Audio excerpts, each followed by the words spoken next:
بسم اللہ الرحمن الرحیم۔ شروع اللہ کے نام سے جو بڑا مہربان نہایت رحم کرنے والا ہے۔ ناظرین، حضرت سلیمان علیہ السلام مشہور پیغمبر حضرت داؤد علیہ السلام کے فرزند تھے۔ حضرت داؤد علیہ السلام کے وفات کے بعد آپ علیہ السلام ان کے جانشین ہوئے۔ اللہ تعالیٰ نے نبوت کے شرف کے ساتھ آپ علیہ السلام کو سلطنت بھی عطا فرمائی، اور سلطنت بھی ایسی کہ آج تک ویسے کی بڑے سے بڑے بادشاہ یا حکمراں کو نصیب نہیں ہوئی۔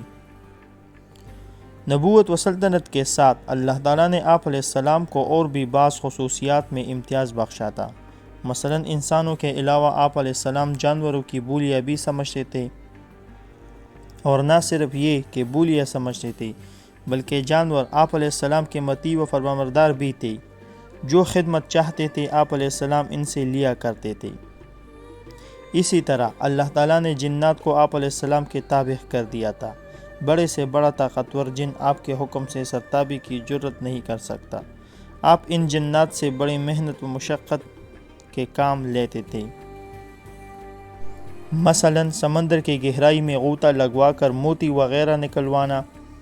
اسی طرح یہ جنات آپ کے حکم سے بڑے بڑے قلعے، محلات، عبادت گاہیں تعمیر کرتے تھے۔ حتیٰ کہ بیت المقدس کی تعمیر بھی آپ علیہ السلام نے جنات سے کرائی، اور جنات آپ کے ڈر سے تعمیر کرتے رہے۔ ایک دفعہ حضرت سلیمان علیہ السلام جنگل میں تھے، پرندوں کی تفتیش فرمائی تاکہ ہدہد کے ذریعے پانی کی تلاش کروائے۔ اتفاق سے ہدہد موجود نہ تھا۔ اس پر آپ علیہ السلام نے فرمایا کہ آج ہدہد نظر نہیں آتا، کیا پرندوں میں وہ کہیں چھپ گیا ہے یا واقعی وہ حاضر ہی نہیں؟ حضرت سلیمان علیہ السلام نے فرمایا اگر اس نے اپنی غیر حاضری کی معقول وجہ بتائی تو خیر، ورنہ اسے سخت سزا دوں گا۔ اتنے میں ہدہد آ گیا۔ حضرت سلیمان علیہ السلام کے دربار میں ہدہد پیش ہوا اور کہنے لگا، اے اللہ کے نبی، میں ایک ایسی خبر لے کر آیا ہوں جو آپ علیہ السلام کے پاس نہیں ہے۔ میں قوم سبا سے آ رہا ہوں، اور وہ پختہ یقینی خبر لایا ہوں۔ اس کی بادشاہی ایک عورت کو کرتے ہوئے میں نے پایا۔ اس کے وزیر اور مشیر 312 افراد ہیں، اور ان میں سے ہر ایک کے ماتح 12,000 کی جمعیت ہے۔ اس کی زمین کا نام مارب ہے۔ یہ صنع سے 3 میل کے فاصلے پر ہے۔ دنیاوی ہر قسم کی ضروریات اسے مہیا ہے۔ اس کا نہایت شاندار قسم کا تخت ہے جس پر وہ جلوہ افروز ہوتی ہے، جو سونے سے بنا ہے۔ یہ تخت 80 ہاتھ اونچا اور 40 ہاتھ چوڑا ہے، اور 600 عورتیں ہر وقت اس کی خدمت میں کمر بستہ رہتی ہے۔ اس کا دیوان خاص جس میں یہ تخت ہے بہت بڑا محل ہے، بلند و بالا و کشادہ ہے۔ حضرت سلیمان علیہ السلام نے جب ہدہد کی باتیں سنی تو حضرت سلیمان علیہ السلام نے اس کی تحقیق شروع کر دی۔ حضرت سلیمان علیہ السلام نے فرمایا کہ یہ میرا خط ملکہ بلقیس کو دے۔ ہدہد اس خط کو لے کر سفر پر روانہ ہو گیا۔ وہاں پہنچ کر ملکہ بلقیس کے محل میں گیا۔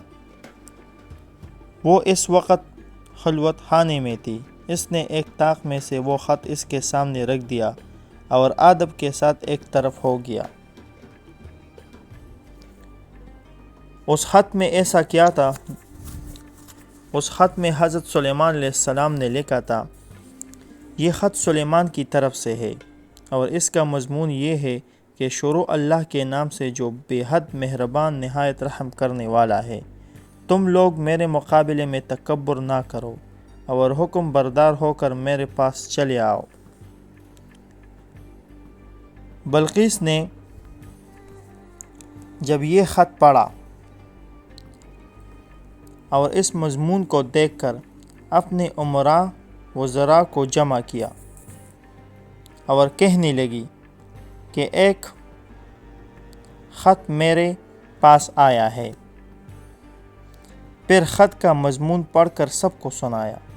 اور ان سے مشورہ طلب کیا اور کہنے لگی کہ تم جانتی ہو کہ میں جب تک تم سے مشورہ نہ لے لوں تنہا کسی امر کا فیصلہ نہیں کرتی۔ اہل دربار نے جواب دیا کہ مرغوب ہونے کی ضرورت نہیں، جہاں تک لڑائی کا تعلق ہے تو دشمن سے مقابلے کے لیے ہم بالکل آمادہ اور تیار ہے اور ہتھیاروں سے لیس ہے، لیکن لڑائی کا معاملہ آپ کے اختیار میں ہے، اب آپ خود سوچ لیں۔ اہل دربار نے اپنی تعاون کا یقین دلایا۔ ناظرین، ملکہ بلقیس بہت ہی ہوشیار ملکہ تھی۔ انہوں نے یہ فیصلہ کر لیا کہ ان لوگوں کی طرف کچھ تحائف بیچتی ہوں تاکہ ان کا ذوق معلوم ہو جائے کہ وہ کیا چیز پسند کرتے ہیں، اگر کچھ لے دے کہ پیچھا چھوٹ جائے تو اچھا ہے۔ چنانچہ اس نے ہر قسم کے تحائف روانہ کیے، جن میں بیش قیمت جواہرات، گھوڑے، خوبصورت باندیاں تھی۔ حضرت سلیمان علیہ السلام کو حق تعالیٰ نے اس کے تحفوں کی تفصیلات ان کے پہنچنے سے پہلے بتلا دی۔ حضرت سلیمان علیہ السلام نے جنات کو حکم دیا کہ دربار سے 9 فرسخ تقریباً 30 میل کی مسافت میں سونے چاندی کی اینٹوں کا فرش بنا دیا جائے اور راستے میں 2 طرفہ عجیب الحرکت جانوروں کو کھڑا کر دیا جائے، جن کا بول براز بھی سونے چاندی کی اینٹوں پر ہو۔ اسی طرح اپنے دربار کو خاص اہتمام سے مزین کرا دیا۔ اپنے دائیں اور بائیں 4 ہزار سونے کی کرسیاں ایک طرف علماء کے لیے، دوسری طرف وزراء اور عمال سلطنت کے لیے بچھائی گئی۔ جواہرات سے پورا حال مزین کر دیا۔ بلقیس کے قاصدوں نے جب سونے چاندی کی اینٹوں پر جانوروں کو کھڑا دیکھا تو اپنے لائے ہوئے تحفوں سے شرمانے لگے۔ بعض روایات میں ہے کہ اپنی سونے کی اینٹیں وہی ڈال دی۔ پھر جو آگے بڑھتے گئے 2 طرفہ ہوش و طیور کی صفی دیکھی، پھر جنات کی صفی دیکھی تو بے حد مرغوب ہو گئی، مگر دربار تک پہنچے اور حضرت سلیمان علیہ السلام کے سامنے حاضر ہوئے تو آپ علیہ السلام نے خندہ پیشانی سے پیش آئے اور مہمانوں کا اکرام کیا، مگر ان کے تحفے واپس کر دیے۔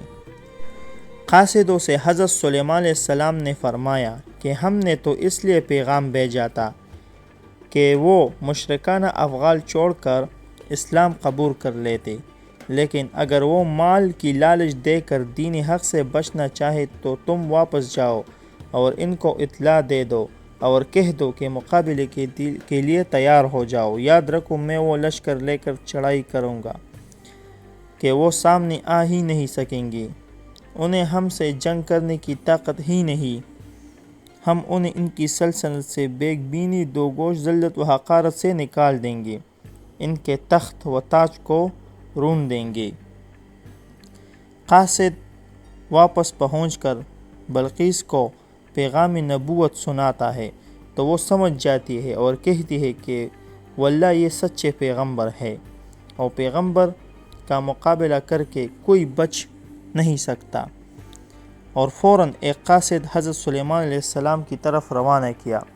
میں اپنے قوم کے سرداروں سمیت حاضر خدمت ہوتی ہوں۔ جب حضرت سلیمان علیہ السلام کو معلوم ہوا کہ وہ قریب پہنچ چکی ہے تو آپ علیہ السلام نے اپنے دربار میں جس میں جنس و انس موجود تھے فرمایا، اے دربار والو، تم میں سے کون اس کا تخت میرے پاس لاتا ہے اس سے پہلے کہ وہ لوگ فرمانبردار ہو کر میرے پاس آئے؟ حضرت ابن عباس رضی اللہ تعالیٰ عنہ فرماتے ہیں کہ یہ حضرت عاصب بن برخیا تھے جو حضرت سلیمان علیہ السلام کے کاتب تھے۔ یہ ولی اللہ تھے اور اسم اعظم کو بھی جانتے تھے، بنی اسرائیل میں سے تھے۔ انہوں نے کہا کہ آپ علیہ السلام اپنی نگاہ دوڑائیے، جہاں تک نظر پہنچے دیکھ لیجئے، ابھی آپ دیکھ ہی رہی ہوں گی کہ میں اسے حاضر کر دوں گا۔ پس حضرت سلیمان علیہ السلام نے یمن کی طرف جہاں اس کا تخت تھا اس طرف نظر کی۔ اسی وقت وہ بلقیس کا تخت سامنے آ گیا۔ ذرا سی دیر میں وہ تخت یمن سے بیت المقدس پہنچ گیا۔ ناظرین، ملکہ بلقیس جب حضرت سلیمان علیہ السلام کے دربار میں حاضر ہوئی تو اس سے پوچھا گیا کہ کیا آپ کا تخت ایسا ہی ہے؟ وہ اس کو پہچان نہ سکی، دھوکے میں آ گئی، کہا میرا تخت بھی ایسا ہے۔ اس کو اس کے مشابہ بتلایا، یہ نہیں کہا کہ یہ وہی تخت ہے۔